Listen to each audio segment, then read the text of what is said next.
In this video, we will learn about how to use concrete materials to assist with fractions. Fractions can be a daunting word for many students, and they can be a little bit put off before they've even started a particular unit. So the use of concrete materials is really important to give students that visual. So in the early days, we want them to be identifying, well, what do fractions actually look like? So if we take our counters here, we can see we've got 3 counters here. So 1 out of the 3 counters are blue. So we could write this one as 1 out of 3. And that's a good introduction to when you start to use terms like numerator and denominator and things like that. Once again, we can add another fraction to it now, and we have a look and think, okay, how many of the counters are blue? 2 of them are blue. There are 4 in total, so 2 out of 4. And then hopefully in the discussion, students start to pick up, well, that's actually half, so then we can write it in a different way, and you can see how powerful the use of concrete materials can be. All right. Another fantastic way of exploring using concrete materials is getting students to use blocks. All right. Lots of people have access to blocks in all shapes and sizes. So here's one little example here.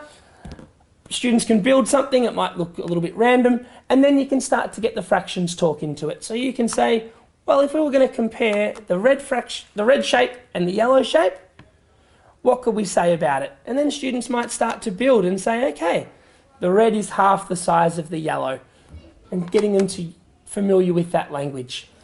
As those students get older and become more comfortable with fractions, we start using things like comparisons and equivalent fractions and things like that.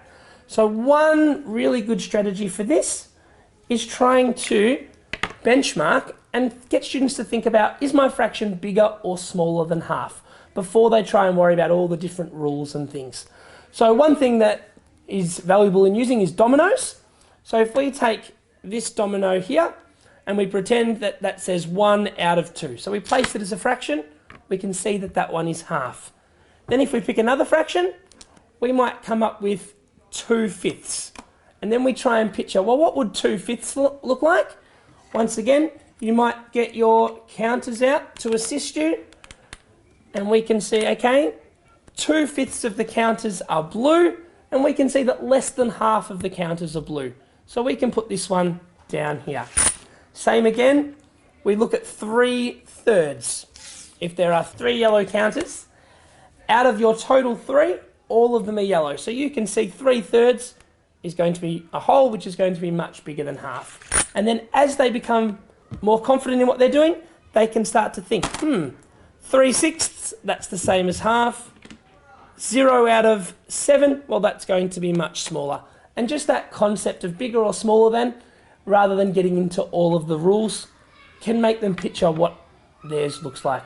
Another concrete material that's quite useful is fraction walls, where they can start to compare, well, if this is what 1/3 looks like and this is what 1/6 looks like, we can see that it is smaller. And there's lots of fraction walls that can be cut out or online or borrowed from the school, all of those sort of things to help with those comparisons.